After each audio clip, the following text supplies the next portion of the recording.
بسم اللہ الرحمن الرحیم۔ جو در کعبے کا کھلوائے اسے فاروق کہتے ہیں، جو رب کا دین منوائے اسے فاروق کہتے ہیں، وہ جس کے حکم کو مانا ہواؤں نے سمندر نے، جو دریا خشک چلوائے اسے فاروق کہتے ہیں۔ اثر ہے جو محمد پاک کی پیاری دعاؤں کا، فخر ہے جو محمد کی شریعت کے گواہوں کا، جو محسن ہے حکومت کے ایوان و بادشاہوں کا، جو عدو دین کو تڑپائے اسے فاروق کہتے ہیں۔ ہم آپ کا زیادہ وقت نہ لیتے ہوئے آپ کو لے کر چلتے ہیں بیان کی طرف۔ بیان کا عنوان ہے حضرت عمر فاروق رضی اللہ عنہ کا واقعہ۔ چلے آئیے چلتے ہیں بیان کی طرف۔ گزشتہ 2 جمعوں میں امیر المؤمنین خلیفۃ المسلمین شہید مدینہ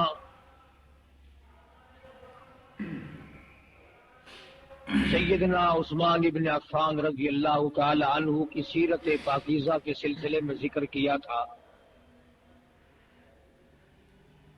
وہ ابھی مستقل اور مکمل بیان نہیں ہوئی کہ یہ آج کا جمعہ آ گیا۔ انشاءاللہ تعالی زندہ رہا تو 10 محرم کے بعد اس موضوع کو پھر پورا کر لیں گے۔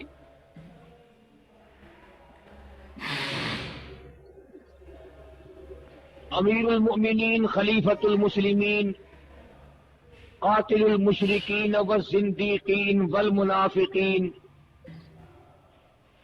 سیدنا فاروق اعظم رضی اللہ تعالی عنہ کا یوم شہادت کل قریب ہے۔ اگر آج میں اس عظیم ہستی کا ذکر خیر چھوڑ دوں تو بہت بڑا ظلم ہوگا۔ ان کی ریس تو کہاں، ان حضرات کی ہرس تو ہمارے بس کی کہاں، ان کا ذکر خیر ہی کر لیں تو بہت بڑی بات ہے۔ بہت عظیم لوگ تھے، بہت بڑے لوگ تھے، خداوند کریم نے ان کو بہت نوازا تھا اپنی نعمتوں سے۔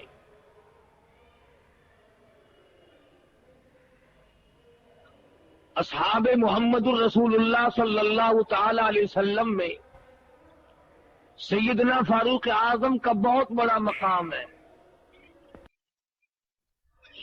سید عطا اللہ شاہ صاحب بخاری سبقت رحمت اللہ علیہ یوں فرمایا کرتے تھے کہ تمام کے تمام صحابہ حضور صلی اللہ علیہ وسلم کے مرید ہیں اور سیدنا فاروق اعظم حضور کی مراد ہے۔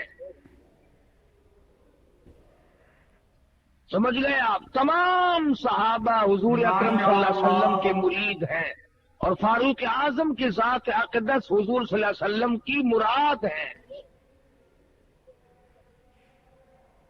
مانگ کے لیا ہے۔ اب آپ خود اندازہ لگائیں کہ مانگنے والا مصطفیٰ ہو اور دینے والا خدا ہو، کتنی بڑی دولت ہوگی۔ جھولی کالی کملی والے کی ہو صلی اللہ علیہ وسلم اور دینے والے خداوند کریم کی ذات ہو، کیا نہ بخشا ہوگا۔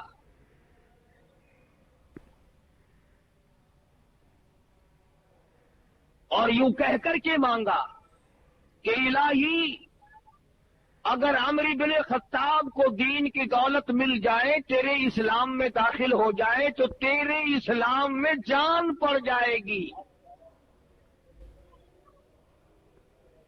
گویا فاروق اعظم اسلام کی جان ہے، اسلام کی آن ہے، اسلام کی عظمت ہے، اسلام کی توقیر ہے، اسلام کا سر بلند لہراتا ہوا فریرا ہے۔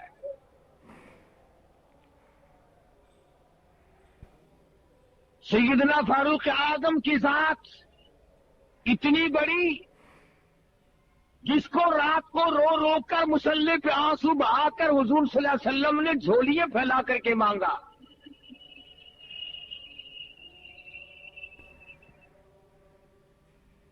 اللہ پاک نے عطا فرمائی اور وہ پھر ہم جیسا بے غیرت نہیں تھا. ابھی کلمہ پڑھے ہوئے 5 منٹ نہیں گزرے کہ حضور صلی اللہ علیہ وسلم نے وضو فرمایا, مصلی پہ کھڑے ہو کر نماز ادا فرمانے لگے. فوراً پوچھا ہے فاروق نے, میرے آقا اب یہ کیا ہونے لگا ہے؟ فرمایا فاروق عبادت کرنے لگا ہوں, بندگی کرنے لگا ہوں, عجز و نیاز کرنے لگا ہوں, اس مالک کے کائنات کے سامنے سر بسجود ہونے لگا ہوں. عبادت ہے, یہ نماز ہے. عرض کیا کالی کملی والے, سارا جہان بیت اللہ میں عبادت کرتا ہے, آپ دار ارقم میں ارقم صحابی کے گھر کی کوٹھڑی میں نماز پڑھیں گے؟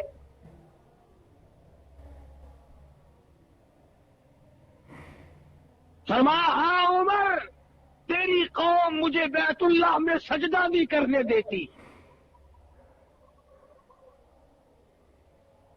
میں نے سجدہ کیا تو اونٹ کا سارا اوج لا کر میری پیٹھ پہ لاد دیا.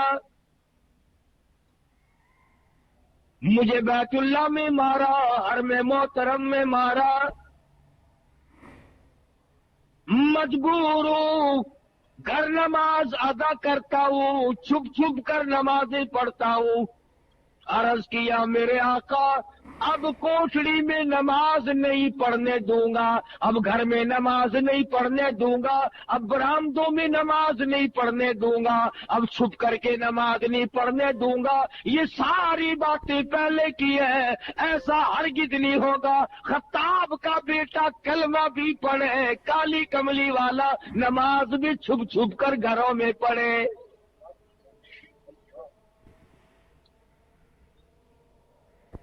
اب ایسا نہیں ہوگا, اب ایسا ہرگز نہیں میں کرنے دوں گا. اے عمر تیری قوم مجھے مارتی ہے, میرے جانثاروں کو مارتی ہے, میرے غلاموں کو مارتی ہے, مجھے رات دن مارتے ہیں. عرض کیا اسی وقت چلو بیت اللہ میں نماز ادا کرو, میں دیکھتا ہوں کون آتا ہے.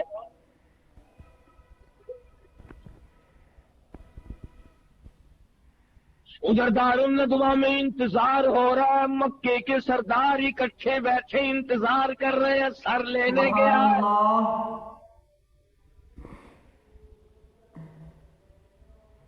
ابھی سر لے کے آتا ہے, 100 اونٹ انعام مقرر ہے. جو کالی کملی والے کا نعوذ باللہ سر اتار کر لائے اسے 100 اونٹ انعام دیا جائے گا. فاروق اعظم بہادر نظر آئے, ڈیوٹی ان کی لگا دی. خدا کی قسم سارا گھرانہ بڑا بہادر ہے. اس گھر کی عورتوں کو بھی مبارک ہو, کروڑا مبارک ہو, مار کھائی کلمے سے بے وفائی نہ کی.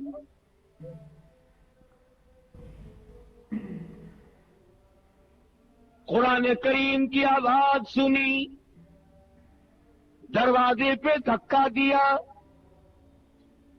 اندر جا کے فوراً پوچھا تم کیا پڑھ رہے تھے؟ بہن کہتی ہے کیوں, کیا مطلب؟ تمہیں بتانا پڑے گا. بہنوں ہی کو اتنا مارا, مار مار کے بے ہوش کر دیا. بہن چھڑانے لگی, ہمشیرہ کو پڑ گئے, بال نوچ دیے, زمین میں پٹک پٹک کے مارتا ہے. ادھر بہن کہتی ہے اے خطاب کے بیٹے تیری خام خیالی ہے, تیرا خیال صحیح نہیں, تو کچے خیال کا آدمی ہے. تیرا کیا خیال ہے؟ کفر کے ہاتھوں مار کھا کے میں کلمے کا انکار کر دوں گی. یاد رکھی جس چھاتی کا دودھ تو نے پیا ہے, رب ذوالجلال کی قسم میں نے بھی اسی چھاتی کا پی رکھا ہے. تو مارتا مارتا تھک جائے گا, میں مار کھاتی نہ تھکوں گی.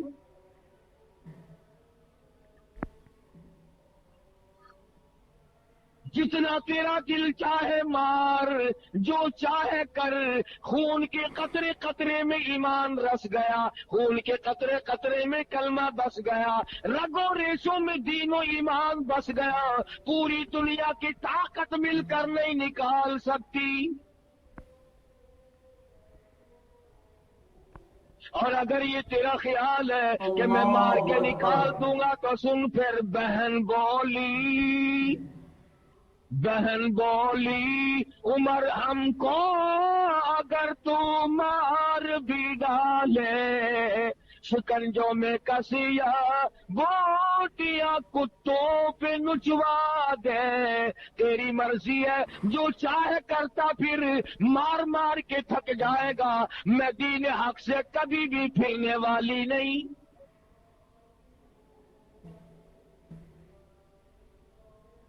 ہم اپنے دین حق سے کب ہرگز پھر نہیں سکتے ہیں، بلندی معرفت کی مل گئی ہے گر نہیں سکتے۔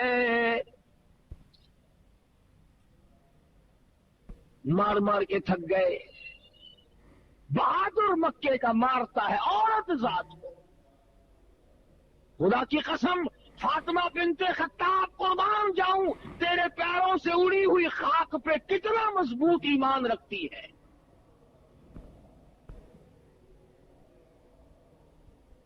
ایک آدھ ہم بھی مسلمان بنے پھرتے ہیں، جو چاہا کر گزرے، جو چاہا وہ سوچا، جو سوچا وہ اس پر عمل کیا۔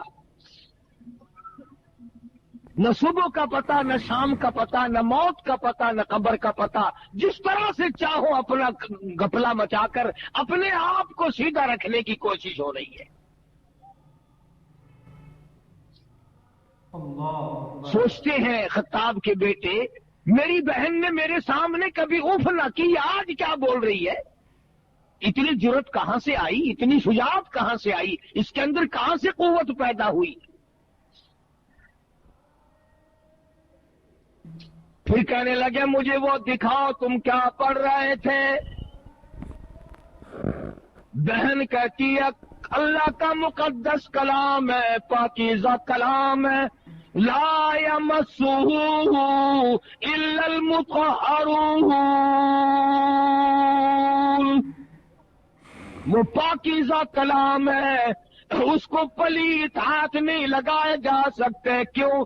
تنزیل من رب العالمین،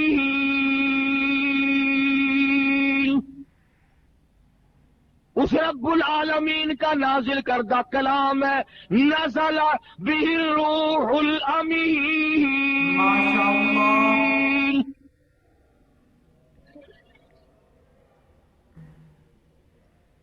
تو ابھی کافر پلیت ہے، تو ابھی مشرک پلیت ہے، پلیت ہاتھ قرآن کریم کو نہیں لگایا جا سکتا۔ آج تو مسلمان قرآن کریم کو جلا بھی دیتے ہیں، آج قرآن کریم کو گندگیوں میں پھینکا جاتا ہے، بے حرمتی کی جاتی ہے، بے عزتی کی جاتی ہے، اس لیے ہر چیز کا وارث موجود ہے۔ قرآن کریم کے وارث مدینے میں سو گئے۔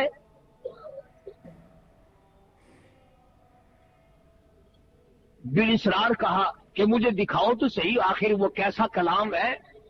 تو کہنے لگی ایک ہی صورت ہے اور ایک ہی طریقہ ہے، اور وہ یہ کہ غسل کرو۔ لائن بن رہی ہے، صاف ہو رہا ہے معاملہ۔ ادھر محمد عربی صلی اللہ علیہ وسلم کی دعا ہو چکی ہے، اللہ کے یہاں قبول ہو چکی ہے، اس لیے دل کھنچ رہا ہے ادھر۔ کہنے لگے لاؤ مجھے غسل کرا دو، پھر اگر غسل میں دیکھوں گا ضرور۔ بہن پانی ڈال رہی ہے، غسل ہو رہا ہے، آسمان کی طرف چہرہ اٹھا کے دعا کرتی ہے الہی پانی ڈالنا میرا کام ہے، اندر کو صاف کرنا تیرا کام ہے۔ اندر جو شرک کی پلیتی ہے، کفر کی لعنت بھری ہوئی ہے، نبی کی دشمنی کا بغض بھرا ہوا ہے، صحابہ کرام کی دشمنی ہے، یہ تمام پلیتیوں کو نکالنا تیرا کام ہے۔ میں مار کھا چکی، میرا جو کام تھا میں کر چکی، الہی بھائی میرا جہنم میں گیا تو مجھے کیا ملے گا؟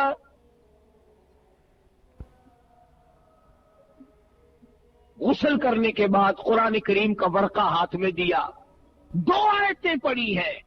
آج ہم سارا قرآن کریم پڑھ کر کے بھی قرآن والے نہ بنے، ماننے والے نہ بنے، عمل کرنے والے نہ بنے، اس پر غور و فکر کرنے والے نہ بنے۔ باخطاب کے بیٹے 2 آیتیں پڑھ کر اتنا قرآن کیسے دائی بنا؟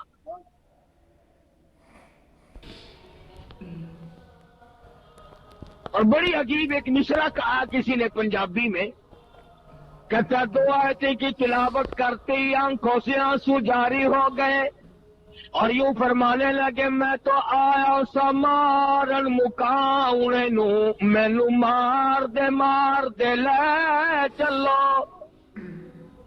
وہ سر کاٹنے کے لیے آیا تھا، حضور صلی اللہ علیہ وسلم کا سر لینے آیا تھا، سامنے کھڑا ہوا بہن کے بہنوئی کے اور کہتا میں تو آیا سا مارن مکاؤنے نو، مینو مار دے لے چلو۔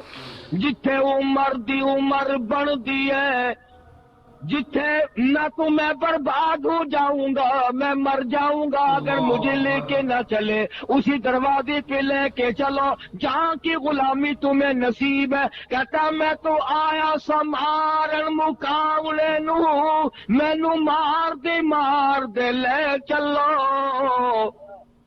اس دروازے پہ لے کے چلو جہاں کی غلامی تمہیں ملی، جہاں سے قرآن ملا، ایمان کا شرف ملا، دولت ملی، سب کچھ ملا، مجھے بھی وہاں لے کے چلو۔ جتھے عمر دی عمر بن دی ہے، کدی عمر نہ مک جاوے، اٹھے لے چلو۔ کہتا ایسا نہ ہو کہ میری عمر ختم ہو جائے، میرا سانس نکل جائے، جلدی لے چلو۔ کتے عمر دی عمر نہ مک جاوے، جتھے عمر بن دی ہے اٹھے لے چلو۔ جہاں عمر بنتی ہے، ارے مقدر بدلتے ہیں، جہنم سے نکل کر جنت کے ٹکٹ عطا ہوتے ہیں، وہاں مجھے لے کے چلو۔ اور یوں لکھا ہے کہ گلے پہ ہاتھ رکھا اور اپنی بہن کا ہاتھ پکڑ کے کہا فاطمہ میرے گلے میں رسی ڈال کر مجھے کتے کی طرح مکے کی گلیوں سے گھسیٹ کے لے چل۔ میں نبی کا گستاخ بن کے نکلا تھا، بے ادب بن کے نکلا تھا، قاتل بن کے نکلا تھا، غصہ بن کر نکلا تھا، جلال لے کے آیا تھا، غلامی کا توق میرے گلے میں ڈال کر مجھے گھسیٹتے ہوئے اسی دربار میں لے چلو۔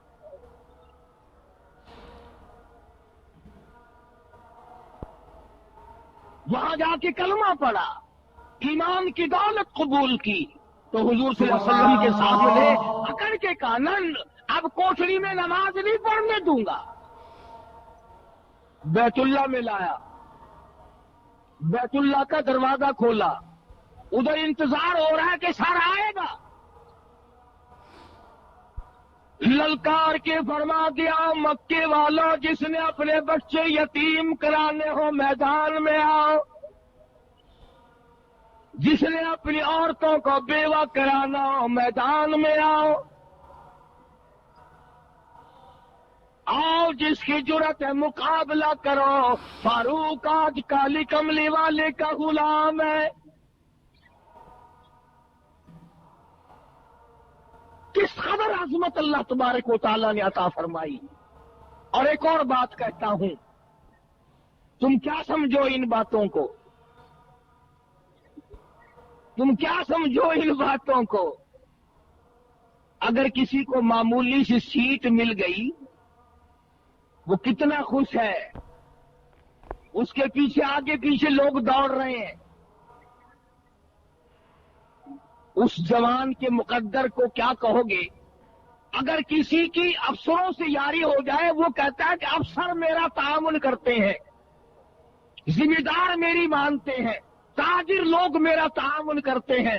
فاروق وہ ہے کہ زمین پہ مصطفیٰ حمایت کرتا ہے، عرش پہ خدا حمایت کرتا ہے۔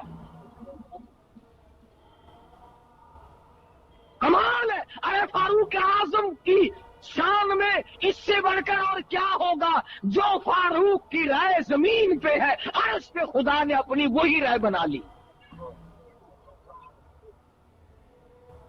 جس کی حمایت میں قرآن اترا ہو، جس کی رائے کی تائید میں جبریل آیا ہو، ماشاءاللہ، 17 مقام قرآن کریم کے ایسے ہیں کہ اللہ پاک نے وہی بھیجی، قرآن بھیجا، اور یوں فرمایا میرے محبوب جو فرش پہ فاروق کہتا ہے عرش پہ میں خدا بھی وہی چاہتا ہوں۔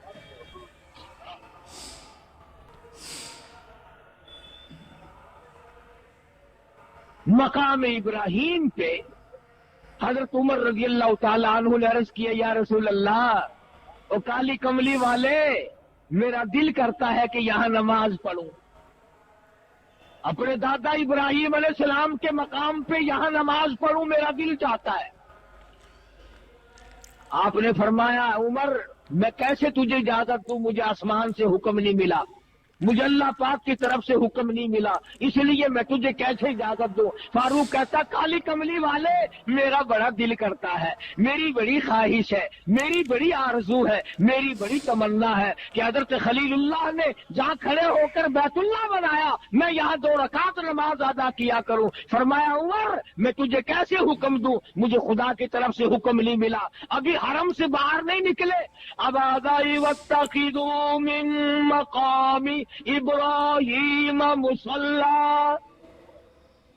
میرے محبوب مقام ابراہیم پہ نماز ادا کیا کرو۔ طواف پورا کرنے کے بعد فرش پہ جو عمر کہتا ہے عرش پہ میں خدا وہی چاہتا ہوں۔